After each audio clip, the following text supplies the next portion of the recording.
Welcome back. Getting a new job is exciting. Creating a team around you to help you accomplish your goals is exciting. And a lot of people think about buying a house, and maybe they're thinking, do they want something new? Do they want something, I guess old or used probably isn't the right word, but do they want something that's been previously lived in?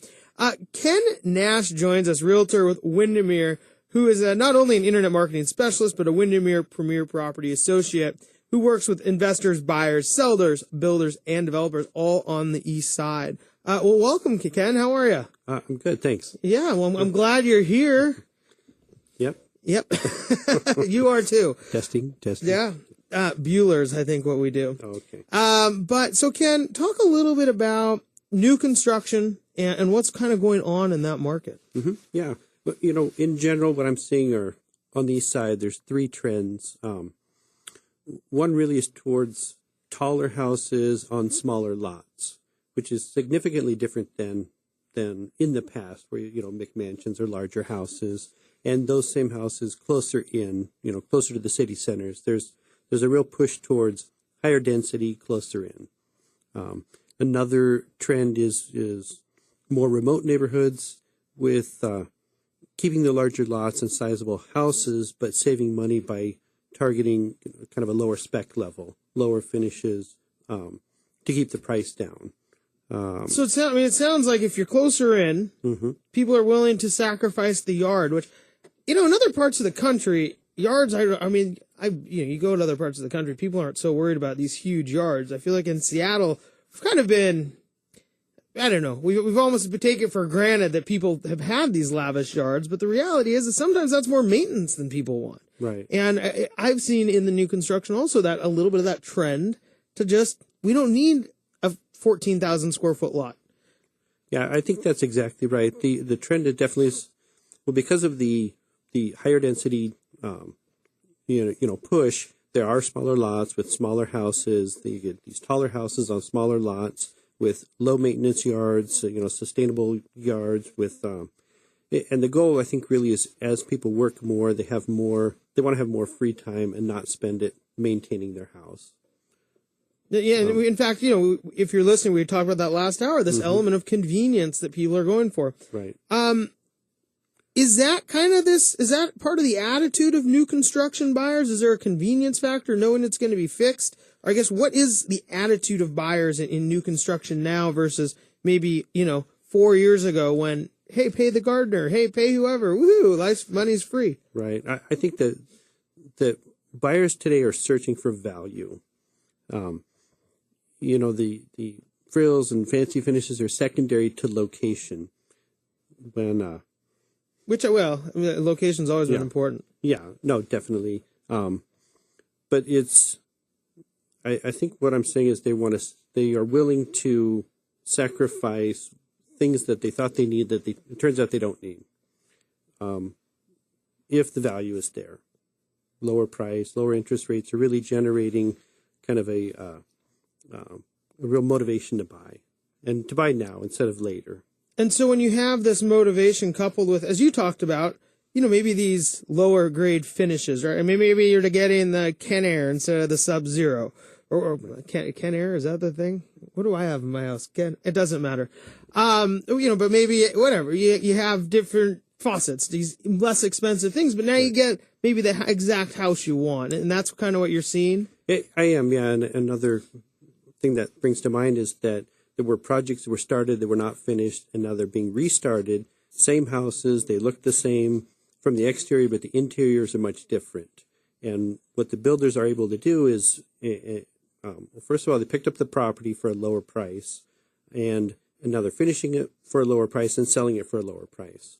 So you might not see slab granite in the laundry room. You've got God forbid. I know. It's a real shame, but things that were luxuries but not necessities. And I think what's important to buyers now are, room count, basically the same living space, but just it doesn't need to be as luxurious. Who's buying houses now, especially new houses? Because there's been such a trend towards, hey, we want to go buy the foreclosure. We want to go buy the short sale. We want to go get the good deal with the low financing, right?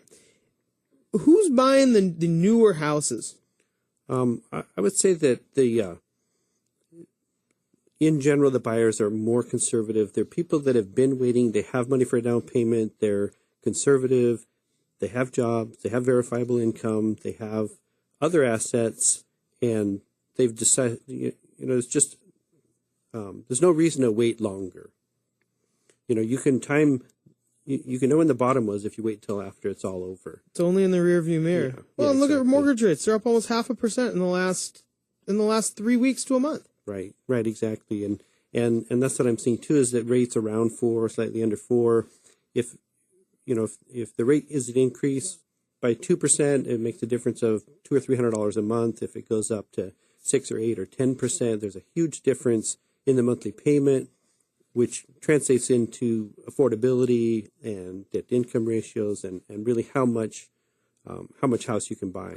Yeah, I mean, we have that conversation with people, especially over the last couple of weeks, where they were pre-approved for a certain dollar amount, and now they're not because rates have gone up. And even that 0.5%, when people are looking at a certain mark, and now all of a sudden they don't qualify. I mean, it's a pretty tragic deal, and certainly you have to make sure that people are working with that type of person or that type of lender who's going to make sure they understand, because these can be pretty big deals. When you start looking at new construction in the area, do you think people are going to buy more of it? Is there more coming up? It's coming up. It's not. There's a dearth of new construction right now on the east side, so there's going to be more. And what I'm seeing as another trend is that people are buying pre-sales. They're buying houses, new construction that are not finished, and part of that is they're making a decision to. You can lock in a low interest rate now. You can pick the finishes. You can pick the lots. You can pick the houses you want. And I think there's an understanding that those will be gone. If there's not a lot of inventory, it's going to sell quickly. And it's a really good time to take advantage of the lower prices now because the subs are working for less, the lower interest rates now because rates have not gone up yet, which I think they will. At some point they have to. And then at the same time, you can be really involved in the process of building your own house. I mean, making it the way you want it, with the finishes you want or don't want, I suppose. Right. And that's the thing, too, is that you may decide on the lowest possible spec level, or you can upgrade certain things. You don't have to have everything, upgraded. Ken, you talked a little bit about, before the show, about international clientele coming in and buying a lot of houses, too. Do they have as many? I mean, how particular I guess it's kind of the whole across the board. I feel like Americans are less frugal than maybe people who are moving here from other countries. Do you find that? Are people more frugal in the finishes, or do they just buy whatever they want?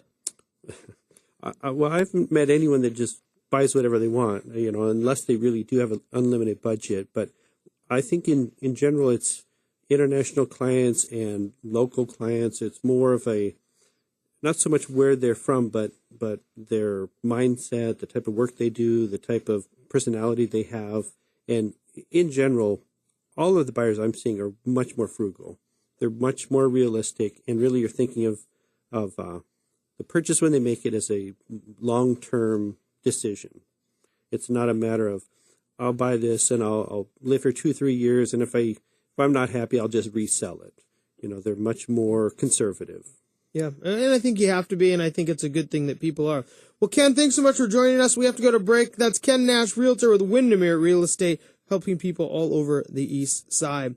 When we come back, one of our show's favorite guests will join us, Kathy Bannock, interior designer, founder of Authentic Home, talking about easy and affordable tips to bring your spring into your house, or in my case, my office. We'll be right back after this break. You're listening to Brashenomics.